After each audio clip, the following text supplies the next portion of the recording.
ወይዘሮ ወርቄ መረጃ እያጠፉ ነው። መረጃ ላይ ያለው ደም ምንድን ነው? የወዲት ቀርቦ ፍርድ ቤት መስከር ይችላሉ? እመሰክራለሁ። አንተ ብቻ አትዘረኝ። ለጥያቄ ስለምፈልገው ወደ ፖሊስ ጣቢያ አብሮኝ ይመጣሉ። እባክህ ልጄ አታድርገው። እኔ መታሰር አልፈልግም። እባክህ ልጄ እኔ አይደለሁም የወዲት ናት። እኔ ምንም አላደረኩም። የወዲት ናት እንዴ? የወዲት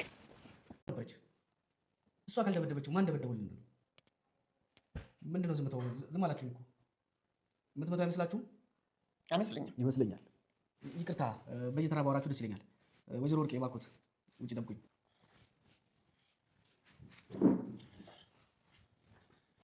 ቃሌን እሰጣለሁ። አንተ ብቻ የምፈልገው ነገር አድርገኝ። እሺ፣ ምንድን ነው የምፈልገው? ወንድሰን የተደበደበበት አካፋ አለ። እሱ አካፋ ብቻ እንዳላጠራኝ። እሺ፣ በጣም ጥሩ።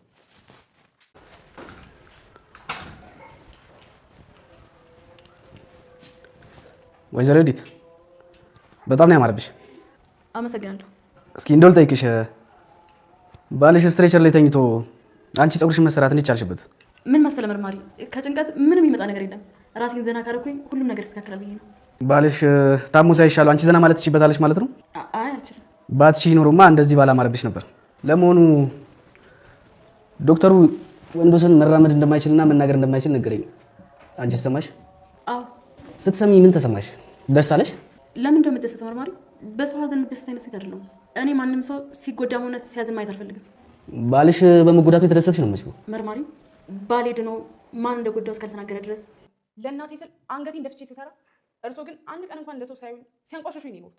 ግን ትምህርቱ ምን መጥፎ ቢሆንም እዚህ ምድር ላይ ስኖር እንዴት ሆኜ መኖር እንዳለብኝ አስተምረውኛል።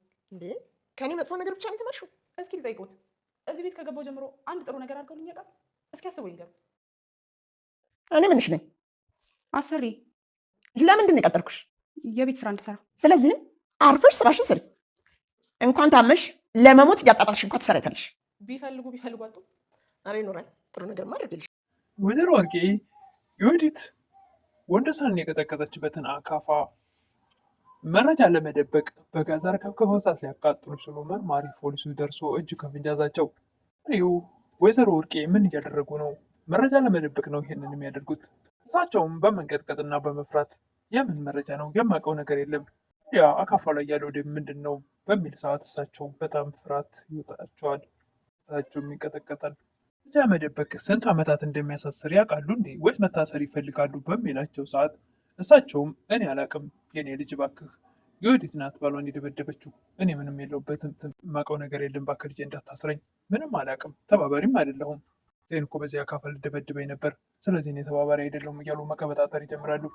ችሎት ያደረገችውን እያንዳንዱ ፍርድ ቤት ቀርበው ይመሰክራሉ በሚላቸው ሰዓት አዎ መሰክራለሁ፣ ጥያቄ ስለሚፈለጉ ወደ ፖሊስ ጣቢያ አብረውኝ ይሄዳሉ በሚላቸው ሰዓት እባክህ ልጄ እንዳታስረኝ ብለው እግሩ ስር ተንበርክከው መለመን ይጀምራሉ።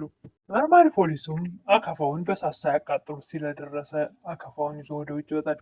በመጀመሪያ 23 ሚሊዮን ብር የጠየቃቸው አጋቹ ጸጋዬ አብሮ ቁጭ ብሎ ከመርማሪውና ከወይዘሮ ወርቄ ጋር ሲነጋገሩ ስለቆዩ ባክዎትን ወይዘሮ ወርቄ ለብቻ ላነጋግራችሁ፣ እርሶ ወደ ውስጥ ግቡ በማለት ብቻውን አጋቹን ያናገረው ጀመር። አጋቹም አንተ ላይ ምንም አይነት ችግር ስለማላደርስብህ ብቻ ወንደሰን የተደበደበበትን አካፋ እንደምንም ብለህ እርዳኝ፣ አግዘኝ በማለት መርማሪው ሲጠይቀው እሺ ቃል ይገባል አጋቹ። ድርክ ግን የገባህበት ገብቼ አስራለሁ።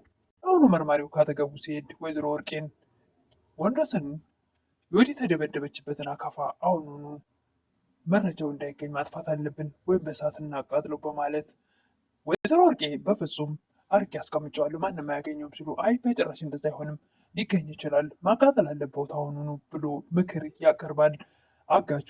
ወይዘሮ ወርቅም ልክ ነህ እውነትህን ነው በማለት ወደ ውጭ ይዘው ይወጣሉ። ጋዝም ያዘጋጃሉ፣ አካፋውንም ይዘው ይወጣሉ። ወደ አሁኑ አጋቹ ለመርማሪው ይደውላል። እሱም እሳት ሳይቃጠል ፈጥኖ ይደርሳል። ገና ጋዝ ሲያርከፈክፉ በዚህን ሰዓት ነገሮቹ ተስተካከሉለት ለአጋቹ።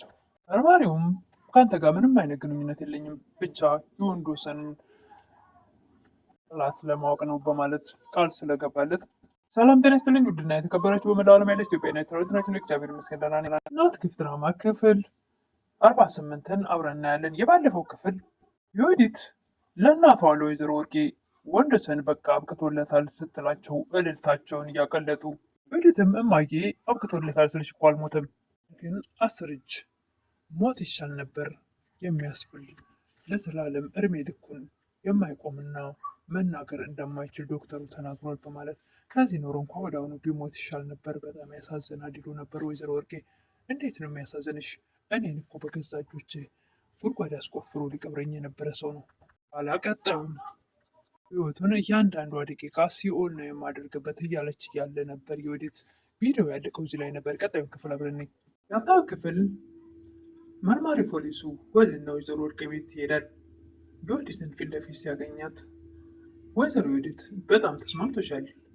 እስኪ አንድ ጥያቄ ልጠይቅሽ፣ ባለቤትሽ ስትሬቸር ላይ ተኝቶ እንዴት ነው አንቺ እንደዚህ ፀጉርሽን ተሰርተሽ አምሮብሽ ቁጭ ያልሽው? ስለ መርማሪ ራሴን ነፃ ለማድረግና ወይም ደግሞ ላለመጨነቅ ራሴን ዘና ላድርግ ብዬ ነው። እንዴት ነው ባልሽ እንደዛ ሆኖ አንቺን መደሰት የቻልሽበት? ወንደሰን ዶክተሩ መራመድና መናገር እንደማይችል ነገረኝ። አንቺ ሰምተሻል? አዎ ሰምቻለሁ። ሳሚ ግን ምን ተሰማሽ? ደስ አለሽ? ስለኛ ባለቤት አይደል እንዴ? በሰው ሀዘን የሚደሰት ሰው አይደለሁም። እኛውም ሰው ሲጎዳ ማየት የምንፈልግ ሰው አይደለሁም።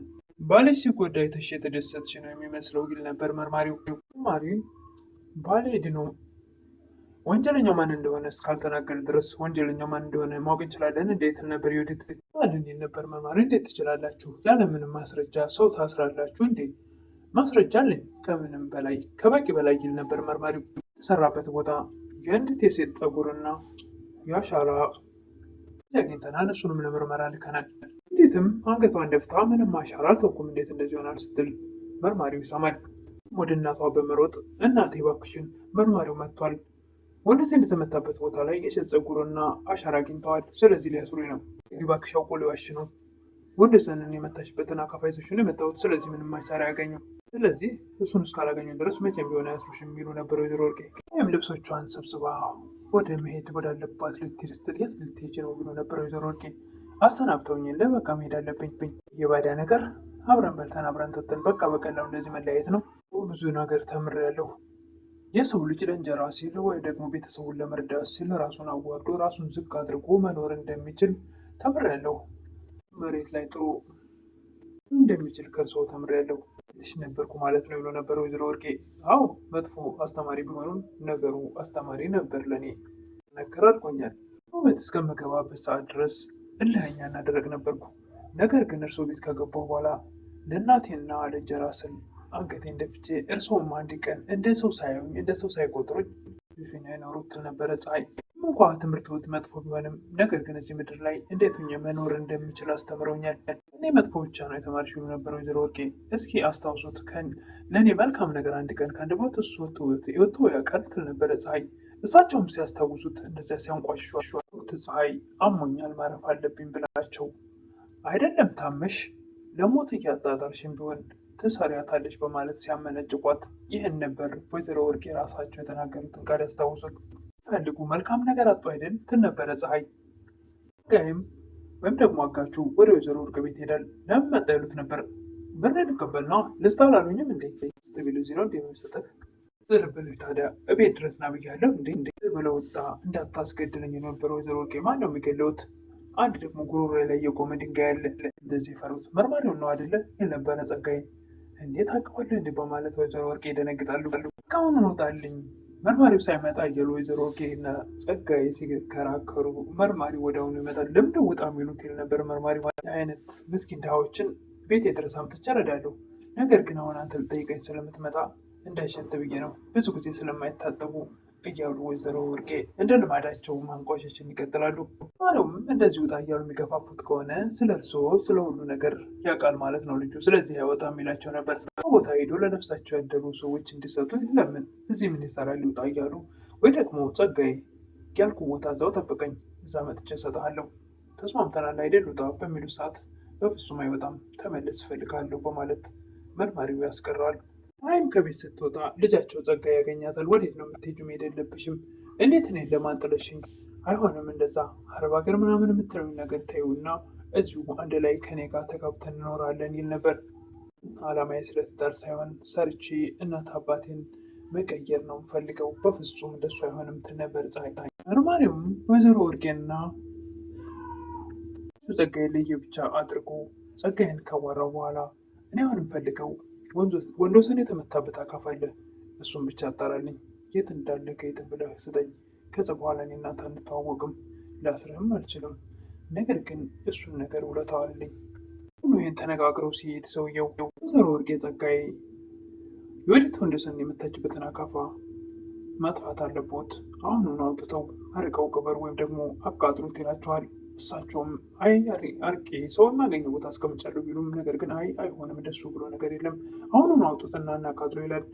ጸጋዬም እሺ ብለው እሳቸው አውጥተው እሳት ለማቃጠል ሲዘጋጁና ጋዝ ሲያርከበክቡ ለመርማሪ ይደውላል። መርማሪውም ሳይቃጠል ይደርሳል።